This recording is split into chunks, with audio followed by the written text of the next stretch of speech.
Around Dodge City and in the territory on West, there's just one way to handle the killers and the spoilers, and that's with a U.S. Marshal and the smell of Gunsmoke.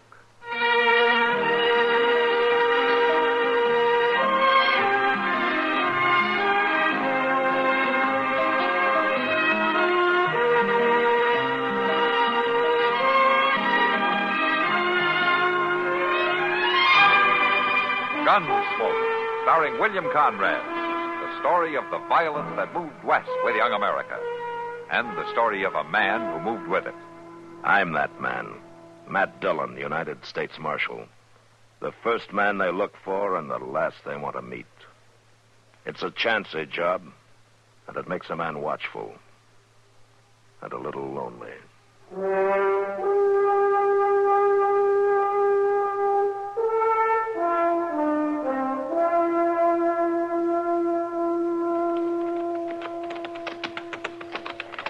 Mr. Dillon, couldn't we stop a little while? And if we're going to get to Dodge before dark, we got to keep moving, Chester. Yeah, but I swear I'm about to bust. Oh, what did you expect after the way you ate dinner?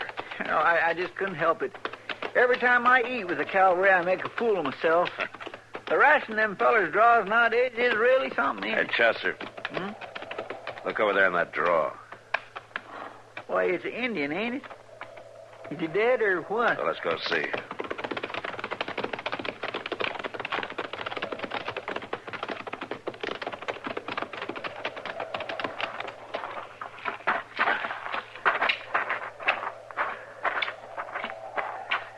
He's dead, all right. And that was an ugly death, too. My goodness, shot in both knees. Yeah. Looks like he was trying to crawl away when he got finished off. Who in the world would do a thing like that? Well, whoever it was, he must have been full of hate. Mr. Dillon? What? There's a squaw watching us. Over yonder by them trees, see her? Yeah, I see her. You reckon she's his? Yeah, she might be. They're both Pawnee. She's coming over here. Say, she don't think we'd done this, does she? I don't know. I sure hope not. And if I could speak Pawnee, I'd tell her. Understand white man talk? Is this your husband? Yes. I'm Matt Dillon. I'm a U.S. law marshal. Law much true. You know who killed your husband? No. Well, you know why your husband was killed? No. Husband good. Much heart. Big. Strong. We'll help you bury him. No. Indian bury husband. Oh. All right. We'll go. Come on, Chester. Well, it just don't seem right leaving her there all by herself, Mr. Dillon. That's the way she wants it, Chester. Well, let's get on back to Dodge.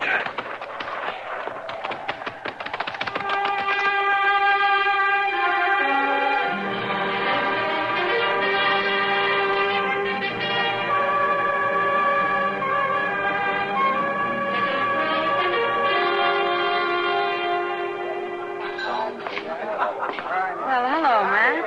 Hello, Kitty. How was the trip? Oh, it was all right, I guess. You don't sound very enthusiastic. Have a beer and tell me all about it. No, thanks, Kitty. I'm going to go pick up my laundry, and then I'm going to go get some sleep. Evening, Kitty. Matt. Hello, Doc. Doc? Well, I just treated Chester for an attack of indigestion. How are you feeling? Oh, fine. Well, that's not true, Doc. Something's bothering him. Oh? That's so. What's the trouble, Matt? I'll tell you what's the trouble, Doc. Disgust for my fellow man. But I guess I'll get over it. What happened, Matt? Well, on the way in today, Chester and I found a dead Indian. His squaw came along about the same time. Just rough to watch, that's all. Well, Matt, men die all the time, and the women grieve. No, not like this, Doc. He was killed a piece at a time. Somebody had shot him in both knees so he'd crawl. It wasn't until they'd had their fun that they finished him off. His squaw could see what had happened to him, so they did... Quiet, I'm listening to a funny story. Hey, you. Is it my funny story you're listening to? Yeah, that's right. Any objections? You have some particular interest in Indians? I have. Go on with the story. It's good. How does it end? It hasn't ended yet. I could end it for you. If it was me out there, that squaw would have went right along with a man. That's so? I hate Indians. I kill them. That's mighty near all I got on my mind. I enjoy killing them. I hate squaw men, too. All right, get your hand away from that gun.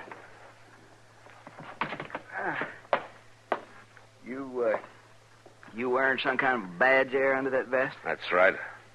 I'm a U.S. Marshal. And you figure that gives you a right to tell me who I can hate? No. That's your business. But what you do about it is mine. Well, I'm going to go on killing Indians is what I'm going to do about it, Marshal. Like I've been doing for 16 years. And you've got a lot to answer for, mister. That's a long time. It seems like no more than yesterday. I come back from hunting one time. I found my wagon burnt. My wife with a pretty back stuck full of arrows. My baby son carried off. They was Pawnees. And Marshal, your little badge ain't gonna change that. That's between me and the Indians. I'm gonna kill them till the day I die. Edgar. Leave me alone. What a terrible thing. What Matt saw was terrible, too, Kitty. Yeah. 16 years of that kind of hate's long enough, isn't it, Doc? Much too long. Mr. Dillon? Yeah. Mr. Dillon, that squaw is here. Huh? Here in Dodge? Yes, sir. She come over to the office. She wants to talk to you. Oh, where is she now? Well, there was another Indian with her. They're waiting out near the edge of town. All right, let's go.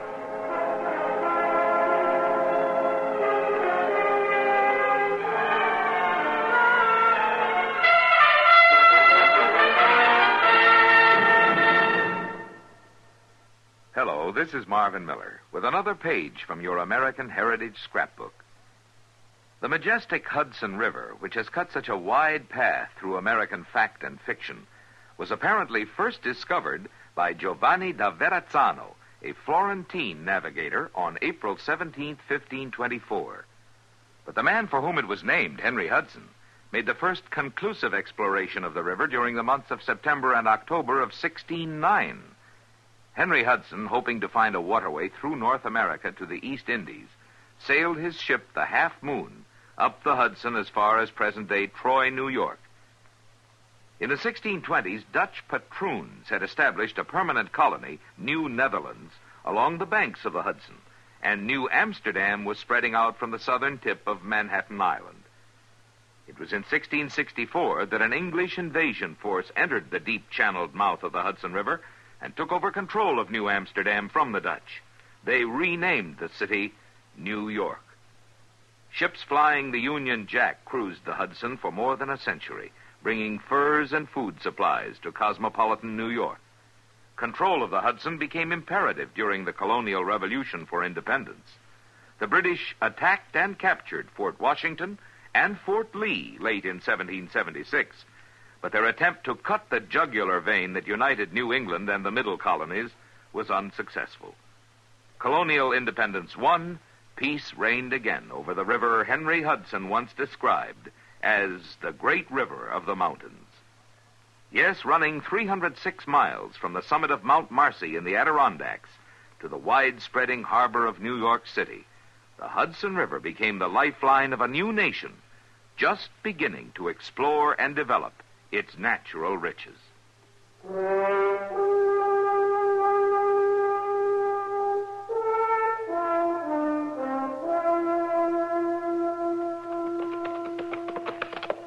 I don't see him, Chester. No, me neither. You sure that's the right place? Well, I think so, Mr. Dillon. I couldn't understand her too good. Maybe they changed their mind and left. No, that's not very likely. Must have had something pretty important to say to come all the way into town like that. They sure must have. Oh, there she is. Moving out into the clearing. Yeah, but she's alone now. Where's that other? Well, we'll probably find out. Mr. Dillon, we better be careful. I don't like this. You want to wait here? No, I'm coming.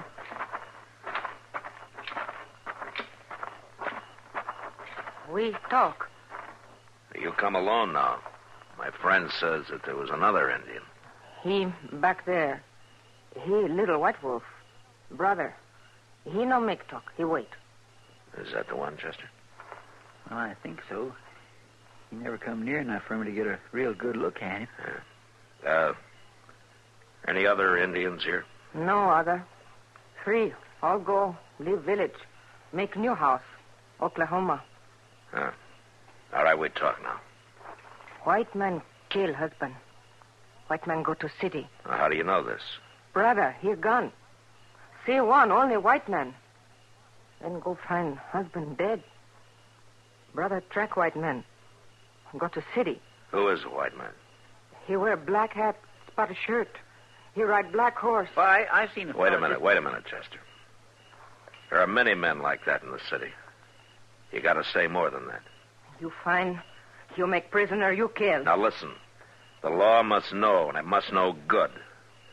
Did your brother see the white man kill your husband? Brother, he gone. Then see one, only white man. Yeah, but the brother did not see. Maybe the white man did not kill. Now, the law must know. It must be certain. You understand that? Law not certain. Then law not kill white man? That's right. Then you give us white man, we kill. No. Brother not have 2 hearts. Brother certain, we kill. No. That's much bad. Now, you go to Oklahoma. You make new house. White man big enemy.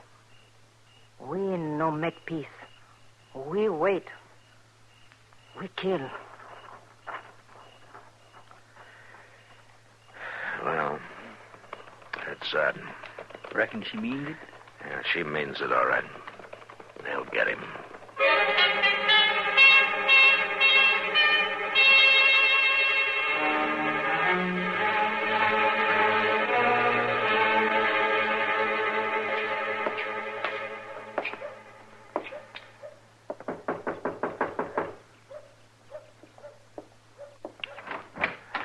Eggert, I want to talk to you.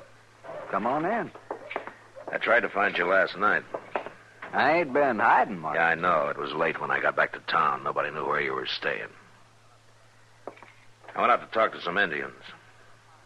You seem mighty fond of Indians. I'm fond of the law, Eggert. Now tell me, did you kill that Pawnee? I killed lots of Pawnees in the last 16 years. That's not what I'm asking you. Did you kill that one yesterday? Supposing I did, what would you do about him? I'd hang him. For killing an Indian? Might as well hang a man for a squashing worm. That day's past, Eggert. Now, the Indians think you killed him, and so do I. I reckon you'll have to prove it, Marshal. Yeah, there's an Indian who can identify you. The squaw's brother saw you do it. That ain't exactly true. No? No, because if it was, you'd have me in jail right now. You ain't got no proof. Well, the Indian heard your last shot, and he saw you ride off. He tracked you here to Dodge. Don't put no rope around my neck. Not legally, no. But the Indians know that you did it. And I don't want to have to hang those Indians. And what do you mean by that? I'll tell you what I mean by that. They're waiting for you, Eggert. They're what? That's right. So you stay in this town. You set 1 foot outside of Dodge City, and those 2 Pawnees will kill you. Don't be sure of that, Marshal. Don't be sure of it at all.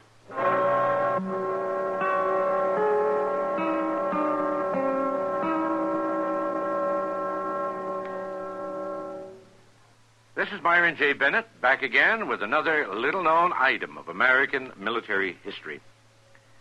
When you're up there in the wild blue yonder, either shooting or getting shot at, there's not much time for making famous remarks.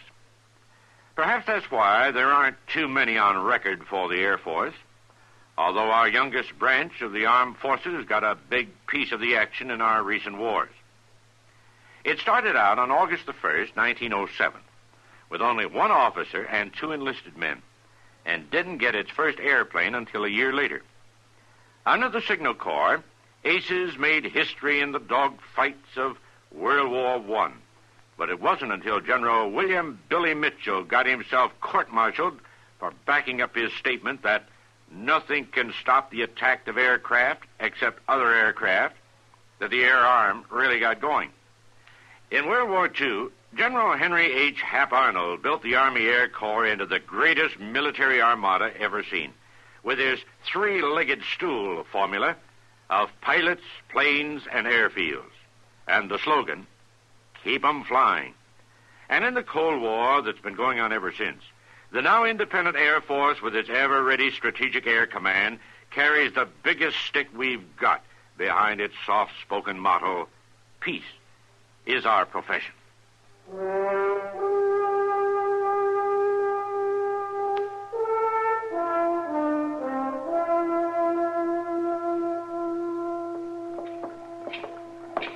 You got time for a cup of coffee, Matt? Yeah, I reckon so, Kitty.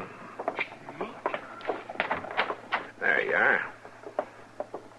On, can we have some coffee? Right away, Miss Kitty. Where'd you run off to last night, Matt? Well, that Pawnee squaw wanted to see me, Kitty. Oh? Yeah, she and her brother know who killed her husband, and they came to me for help. I get them to believe in the law, Matt. That's good. Yeah, it'd be fine if the law could do anything about it. Your coffee. What do you mean, Matt? No legal proof. So the Indians are going to do it in their own way. Who was it? Eggert? That man who lost his wife and baby? Yeah. I was up to see him this morning. He's the one, all right. Mr. Dillon, I've been looking high and low for you. What's the matter? Will you give that Eggert orders to stay in town, didn't you? Yeah, that's right. Well, he didn't do it. He left about a half hour ago. Yeah, I should have known he would. All right, come on, Chester. Maybe we can catch him.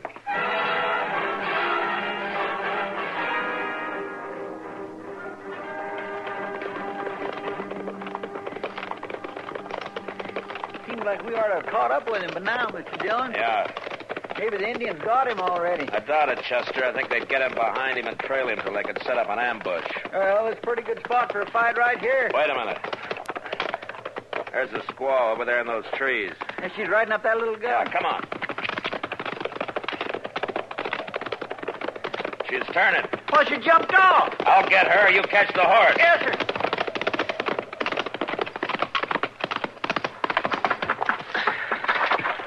Hey, stop. Come here. Now, where's your brother? Come on, talk. Where's Little White Wolf? You see white man who killed your husband? Mr. Dillon, Yeah, over here, Chester. I got her horse. What'd she say? Nothing. Nothing. No, not a word. Look, brother kill white man, he break the law. Now, the law will punish him. Do you understand that? Now, where is your brother? All right, come on.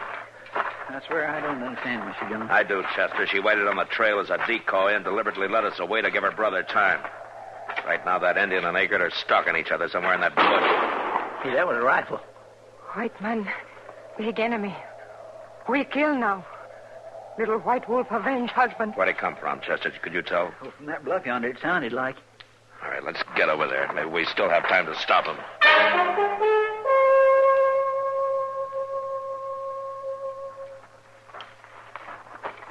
Eggert! Eggert! Maybe that Indian got him, Mr. Dillon. Eggert! Here, Marshal.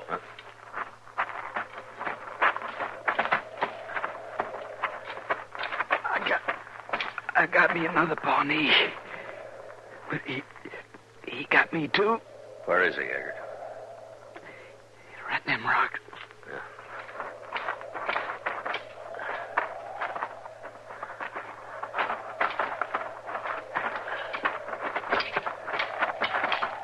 Yeah, here he is, Chester. He's shot right through the head. Why, he's much more than a boy. He's Mr. Dillon. Yeah, Little White Wolf. he's dead. Little White Wolf wasn't your brother. Not your true brother, was he? No. True brother. Die baby. Chief, give mother white baby. Call him Little White Wolf. He grow up fine Indian. He good brother. White man die? Yeah, he'll die very soon.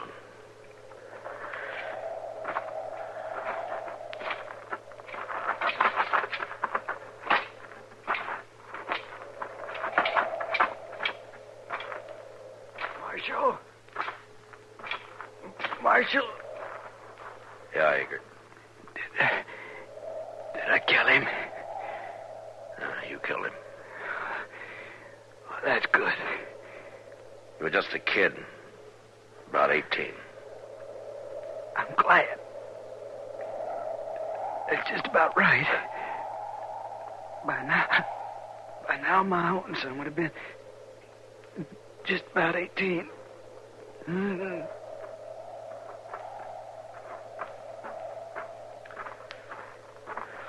Mr. Dillon,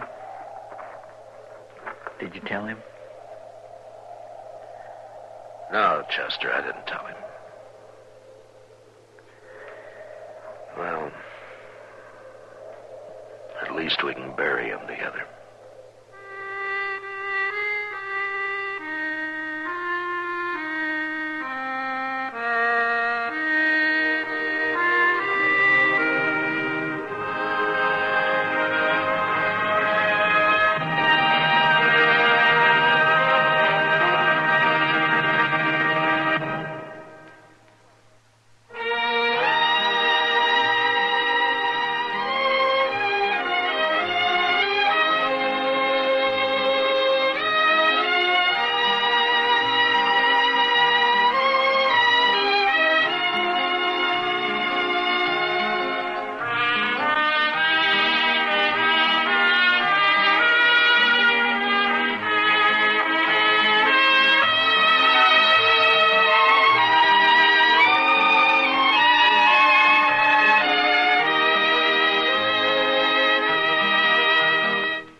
Gunsmoke, produced and directed by Norman Macdonnell, stars William Conrad as Matt Dillon, U.S. Marshal. The script was specially written for Gunsmoke by Les Crutchfield, with editorial supervision by John Meston. The music was composed and conducted by Rex Corey. Sound patterns were by Ray Kemper and Bill James. Featured in the cast were Parley Baer as Chester, Howard McNear as Doc, and Georgia...